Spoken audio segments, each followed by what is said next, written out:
જગ્યાએ લઈ રહેલ માન્ય શ્રી પ્રાંત અધિકારી મોડિયા સાહેબ, અમારા સાથી તમામ ઓફિસર મિત્રો, કર્મચારીઓ, વધારે આમંત્રિત મહેમાન સર્વેને આવકારું છું.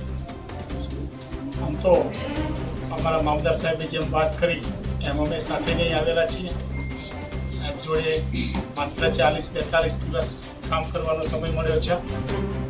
એમાં પણ સાહેબ હરેક વસ્તુનો અહીંયા બેઠા બેઠા વાપર શું કરે છે, વાપરતો શું તકલીફ છે, અહીં બેઠા બેઠા માર્ગદર્શન આપે. શરૂઆતમાં મને એમ થયું હજી તો આવતા દિવાળીનો સમય હતો, વેકેશન મિની વેકેશન જેવું આવી ગયું, છતાં બી સાહેબ અહીંયા રહે ઘણી વખત એવું ગાઈડલાઈન આપો, માર્ગદર્શન આપો. ચૌધરીભાઈ સ્વચ્છતા ભારત આપો, મોદી સાહેબ બેઠા બેઠા સ્વચ્છતાની વાતો કરે છે.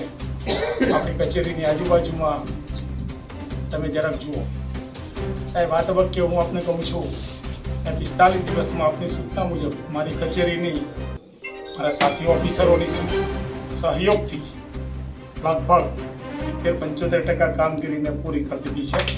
સંપૂર્ણ સ્વચ્છતા ઉપર ચાલી રહ્યા છીએ. પત્રકાર મિત્રએ મારા વિડીયો પણ બનાવી વાયરલ પણ કરેલા છે. એ દીર્ઘદ્રષ્ટિ સાહેબની હતી. શરૂઆતમાં તો મને પણ મૂંઝવણ, સુરેન્દ્રનગરથી અહીંયા આવ્યો તો થોડો નવો પણ હતો વિસ્તારથી, પણ અહીંયા બેઠા બેઠા સાહેબ જે સૂચન આપ્યું, ચૌધરી આ એક કામ કરો, આપણે એને પૂરી કરવાની કોશિશ કરી છે. એવી જ રીતના બીજો કાર્યક્રમ આવ્યો મતદાર યાદીનો. ત્યાં પણ સાહેબ ઘણી વખત અહીં બેઠા બેઠા કે ચૌધરીભાઈ અહીંયા જેન્ડર રેશિયો ઓછો છે, આ ગામમાં તમે ફોકસ કરો. સાહેબ હમણાં છેલ્લા કાર્યક્રમમાં પણ સાહેબે કીધેલું, મેં કીધું સાહેબ બધા ગામડા નહીં રખડું, પણ હું જે કામ કરીશ એ કામ હું ચોક્કસ પૂરું કરીશ. ખારી પારડીમાં મારા શિક્ષક મિત્રોએ 5 વાગે અમારો વિકસિત ભારત સંકલ્પ યાત્રાનો કાર્યક્રમ પૂરો કર્યો. મેં તપાસ્યું તો માત્ર 21 ફોર્મ આવેલા. મેં તરત ગ્રામજનોને વિનંતી કરી જાહેર સભામાં, સરપંચ પાસે મેં આગ્રહ રાખ્યો કે ભાઈ હું આજે આ ગામમાં 100 ફોર્મની અપેક્ષા રાખું છું, ત્યાં સુધી તમારું ગામ નહીં છોડું. અને સાહેબ આપની સૂચના મુજબ પેલા આંકડા થોડા અડધો કલાક મોડા આવ્યા હતા. સાહેબ ત્યાં સુધી કહેતા હતા કે ચૌધરીભાઈ આંકડા મોકલવા છે, પણ સાહેબ ત્યાં પરિસ્થિતિ પબ્લિકનો ફ્લો ચાલુ થઈ ગયો હતો.